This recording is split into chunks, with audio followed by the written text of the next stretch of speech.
Hi friends, this is Chris. Welcome back to the channel. So I just want to have a chat with you guys about the news and money.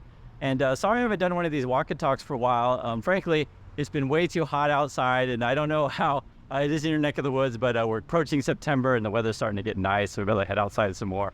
Couple of things in the news is everything I read, it seems like China's economy seems to be melting down. I don't know if you guys saw Evergrande. They resumed trading again and the stock went down like 80-some%. Which is really nuts. Basically, people don't have any faith in it. Obviously, they declared bankruptcy. Moreover, the GDP growth is slowing in China. So, if you're investing in companies or trying to do business over in China, you probably have noticed some slowdown, be it maybe their production isn't as great or the orders aren't coming through as plentiful as before. And I bring this up because sometimes it just happens. You live in a USA and you get so focused on only that part of the world. And I just want to let you know, there's other places out there that we're all connected. For example, if you've been following the news in Argentina, there's actually been widespread looting. It's a real problem. It seems they're facing massive inflation. The last time I saw it was like 100%, which is really crazy. If you have anyone in the community that's in South America or in Argentina in particular, please let us know what you think is going on down there and if there's going to be any solutions. I did see that they're probably going to want to join BRICS. I think they made maybe do that in January. We saw an announcement before, but who would want to join with Argentina now, which I think would be really crazy. And speaking of crazy, you probably saw also Donald Trump trial has been set. It's going to be in March. I believe it's like a March 4th, which is one day before the Super Tuesday. He wanted to postpone it to 2026, which is kind of nuts because basically he's like, hey, I'm going to try to win the election and then pardon myself. But the judge is like, no, you're doing it in March 2024. So I won't necessarily talk about that all day, every day, but it's definitely worth mentioning if there is some big news there.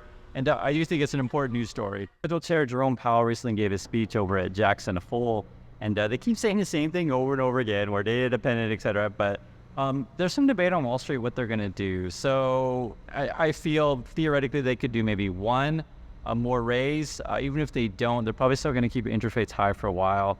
The economy is still chugging along, and here's the challenge for the Fed. If you want to slow down inflation, you need to basically slow down the economy. And one of the things that I always find really interesting is Wall Street's like, hey, when do they cut? When do they cut? Cut's going to be so awesome. See, if they cut, though, that also indicates that the economy then is slowing down too much, which is not necessarily a good thing. And keep an eye on the consumer. I think that's one of the big ones. We noticed some news from, say, like a Foot Locker crashed, Macy's had a tough time, et cetera, because remember, at the end of the day, you do need people to buy stuff in order for companies to make money. It's the same way you need, people in China, say, to make stuff and buy stuff, the same way you need Americans to do the same, make stuff and buy stuff. So if the money's not flowing, it makes it much more difficult. And obviously then the Fed sort of moves are important because that either encourages or discourages people to do said thing, right? So, buy stuff or make stuff. If you haven't seen the subway surf before, they are really clean, very safe, and has really good air conditioning, probably some of the best air conditioning in the city. So it's actually really comfortable and there's plenty of seats. So I'm gonna go grab a seat right now.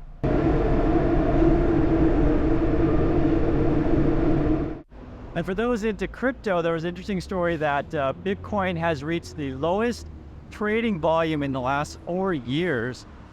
Basically, the interest isn't there anymore on that stuff. I've never been in this stuff, but I can totally understand there's a lot of people that are. Unfortunately, I'm just telling you the truth. If trading volumes are low, I just don't see it going up anytime soon. Plus, monetary policy isn't so, free, right? We're not just giving out free money to everybody. I don't see a way forward for that stuff at all. And related to that, I have a feeling that all of the crypto money is going into AI because I think that's essentially the biggest bubble right now. It's interesting. ChatGPT, they announced some sort of like corporate/business plan. They have a ChatGPT 4. If anyone's been using that, please let me know. I think the one that's available to the public is like 3.5. The thing with ChatGPT, the founder guy, he did that sort of, remember that ball thing where it's going to scan your eyeball to sell you crypto or something like that? I just feel like this is a quick money grab. And it's actually really interesting because NVIDIA actually is making money, which is related to the whole AI craze. However, I still think it's very richly, valued. And this whole AI stuff, yes, it's going to be around, but the way we talk about AI is a very loose definition, which I've said to you guys before. We're not talking about, robots or AI that can like think and are self-aware, that kind of stuff. It's more like AI can scrape data from around the internet and collect it more faster. So right now it's just like a updated version of Google search engine. To be fair, yes, the technology will change and yes, it will improve, but I'm just not seeing it. So I think that's a bubble as well. And we'll see what the next bubble ends up being after AI. Also, these days, workers still want to get paid more. I'm sure you are in the same boat because, even if inflation slows down, it's not like we're getting price deflation quite yet. Housing prices are still high and food prices are still up there. And in fact, workers such as, say, the auto workers are considering going on strike. The Hollywood strike is still going on, so that's the actors and the writers. And then people basically want more money. Some of the numbers I've seen thrown around is like, hey, give me 40%, give me 60% over the next couple of years. It's kind of that kind of range because essentially wages have been stagnated, whereas in comparison to prices have been going up like crazy, right? So now, even though prices are maybe not necessarily going up quite as much, people are like, hey, I need my wages to catch up. So we'll keep an eye on those things. And speaking of AI, you can see where I'm at. One of the offices has an AI building, which is really funny. We also had a bit of interesting news coming out of Korea. So it turns out right now in Korea, we have 5,000 robot servers. I'm talking about restaurants. And the projections is going to go up to 10,000. So basically double by the end of this year. And so I mentioned this is because, we talk workers striking, but we're also talking about potentially robots and AI replacing people, which I think will be a recurring theme for many jobs. So do be aware and make sure you're always upgrading your skills. Now, in the case of the robot thing, just give you a couple more details about it.